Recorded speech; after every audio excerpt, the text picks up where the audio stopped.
Hi, TAKful Creator here. Okay, let's get started. May God the Creator bless us. May God the Redeemer heal us. May God the Holy Spirit enlighten us. Give us eyes to see, ears to hear, and hands to do the work of God. Feet to walk the path of justice, and mouths to preach the good news. May the angel of peace, prosperity, love, abundance, guidance, grace, ultimate fulfillment,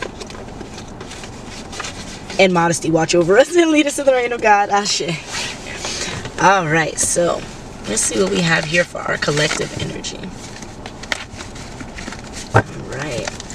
So we already see something about some credit or props. Something having to do with the police. We saw something, you know, the loans that are sticking out here. What other cards were shown in the beginning? I don't know. But that's what I'm going to start incorporating into the reads. While I'm offering prayer, let's see what preludes we can get in the reading. So just tune in next time, or double back in the video to see that there's certain messages that fall out even when you're in the process of shuffling, in the process of orienting the board or orienting the table, and they either can be foreshadowing or the major themes of the energy you're going to tap into, or we're tapping into. Okay, so I wonder who does that MK thing. I wonder whose energy I'm tapping into right now. Ooh, light switch. So that's a confirmation that I'm definitely tapping into some energies right now. Comedy show, An American Dad. It used to be one of my favorite shows, just because it could watch me, and then there was like musicals in it. All right, I'm being a chatty Cathy. So what do we have here? Slumped, gone. So, hi Divine. Can you show me yes? Of course you can. You're doing it. Can you show me no? Thank you, and that we're on the right track. Much appreciated. Okay, so can you clear it? Thank you. So someone's slumped or gone. That's what we can gauge here. It's like, do you mean someone is sleeping? No. You mean someone is in the process of being knocked out? No. Okay, so we're talking about like a mental slumped or gone, right? Like they're having brain fog. Okay, so brain fog is the major theme here. So let's prop that up so that we can note all the energies around this topic of mental brain fog. Okay, which is Sunday. It's the Sunday, it's the day of rest. You're prepping your body into the state you have to be in, whatever state that is, for work the next day, or for the beginning of the week, for school, for just your day-to-day life, whatever that is. For a lot of spiritualists, it is this, and you may not say work, you may say purpose, you may say mission. Okay, but there's some kind of brain fog that's across the collective, and you can kind of tell with like how the weather is. Artist, creativity. Yes, that's one of the reasons why the coined name TAKful Creator, the TAKful Creator, is the label that's assigned to this whole endeavor. Okay, because of all the creativity it takes to, for one, allow all of this material to let us know the signs, synchronicities, and symbols the divine wants to share with us, and then also the cool, awesome cards I come up with, and eventually I'll have them for sale, but I want to offer a little bit more diversity within the cards before I'm able to do that. So until I get more subscribers, more energies to tap into, these cards won't be complete in order for me to sell them to you. Genius, just genius. We're beginning a cycle. It's beautiful. Here we go again, a Piscean cycle, a very imaginative, fanatical cycle, but one that flows energetically. And because it flows energetically, it's not only on one side of the spectrum. It can be on the great flowing, the serene side, and then go to the neutral, which is the middle, That's the balance. And then definitely flow over to that more chaotic energy. Okay, so there's some kind of beginning cycle that is genius in a sense, and it has something to do with maybe tax fraud or fraudulent activities, because better days are coming. All right, and what are these better days? Well, your dreams would tell. I keep saying this in my readings now, and I'm glad I have the reference. If you're having chaotic or crazy dreams, I suggest waiting to the end of the video and clicking on, or go to my page and click on what is the name of it? I can get you the specific name in 2 seconds. But this reading expresses different ways of identifying the signs, synchronicities, and symbols within your dream, and how you can use that to progress you in this game of life that you have day to day. Okay, what is that? What is it called? It is Dreams Getting Crazy. It's literally it's only like a 20-minute video, but it says Dreams Getting Crazy.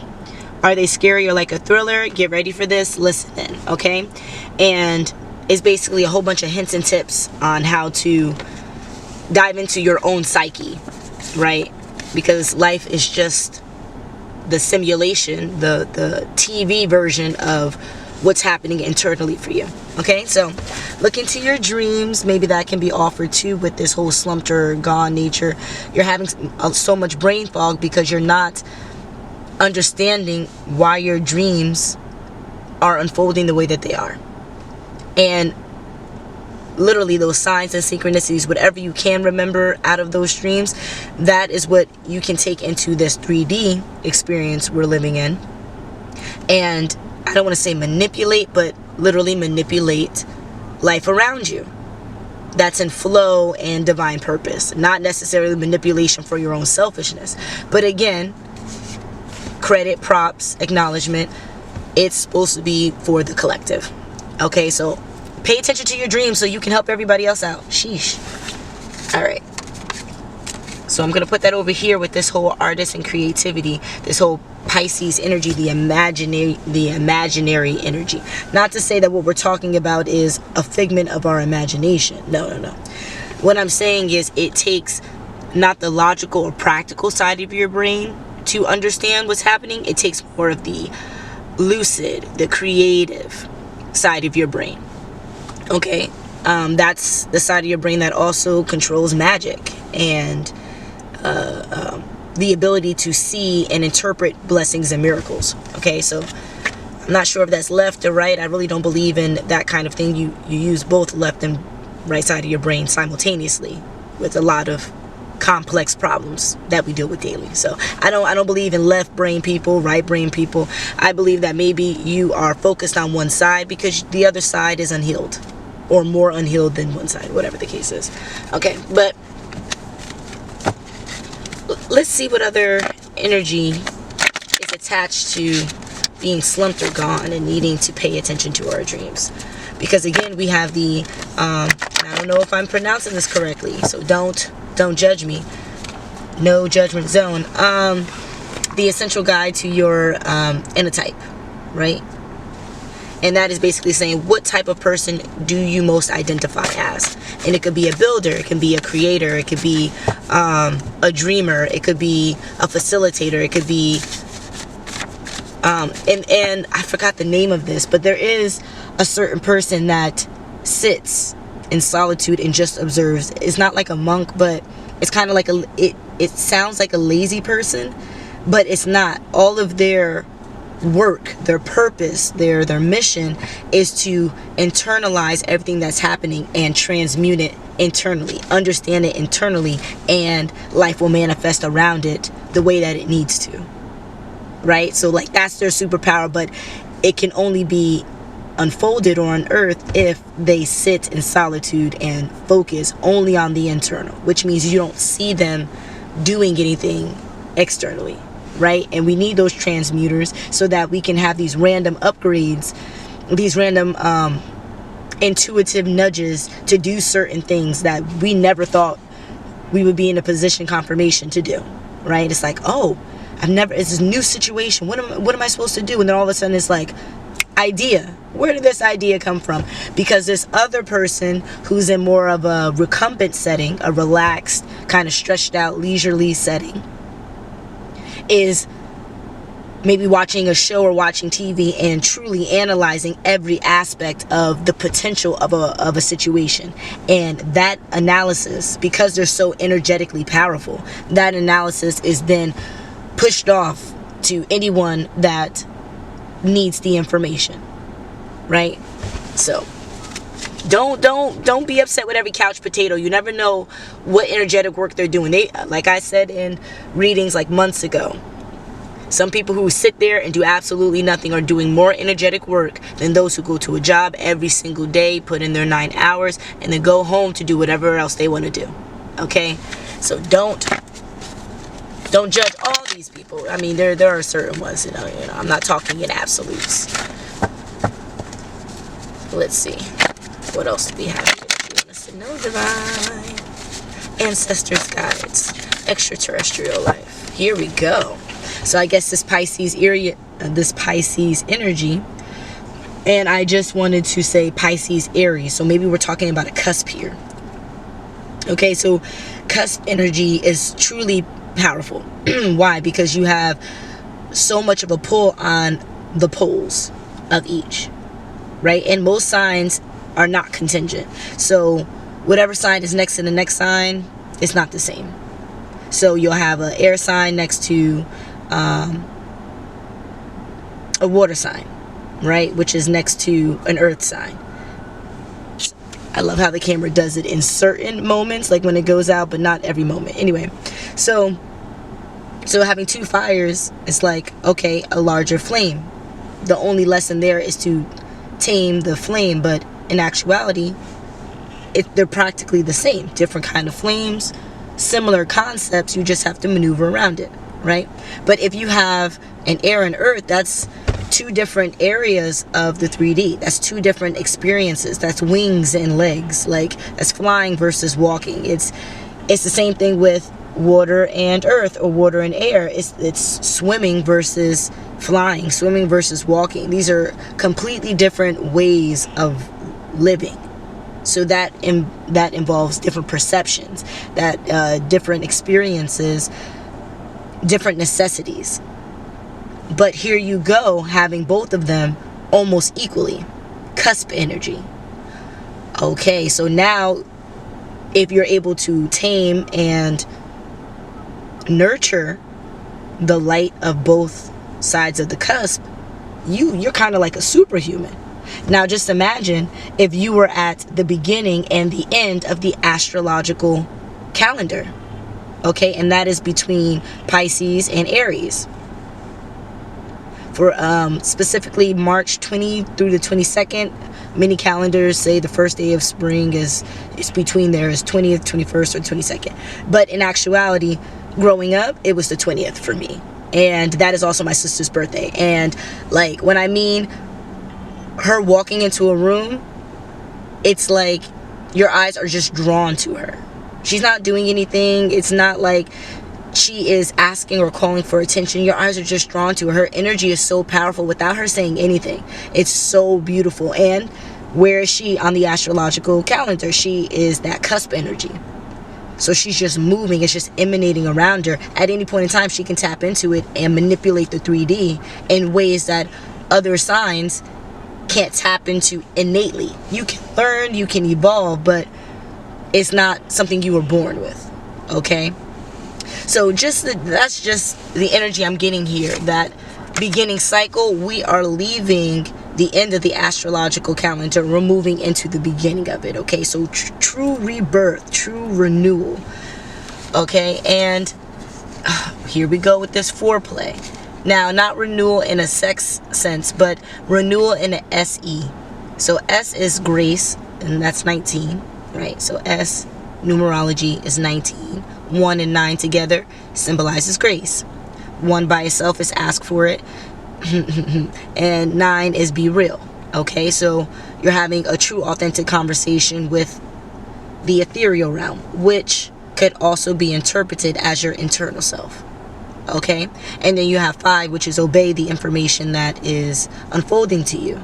which means the change that is coming your way because you have all this new insight and all this newness, I'll just say newness, that is showing up.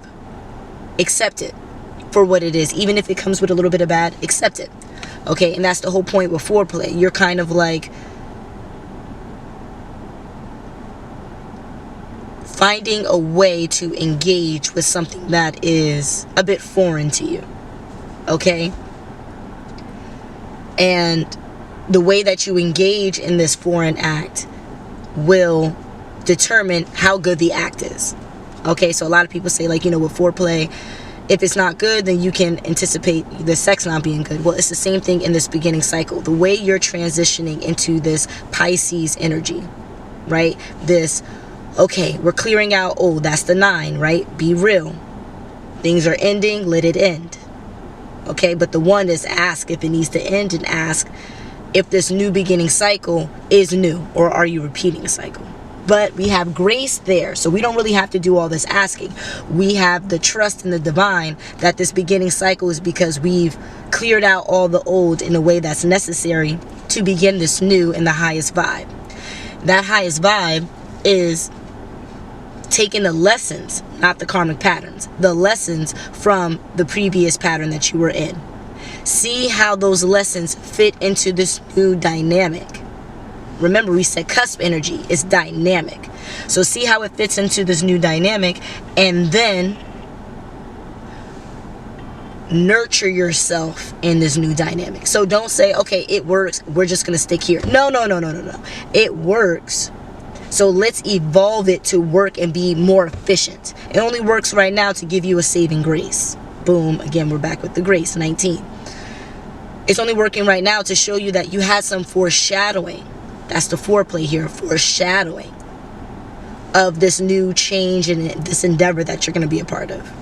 It's up to you now to evolve this change so that there will be a new endeavor at the end of this. Okay?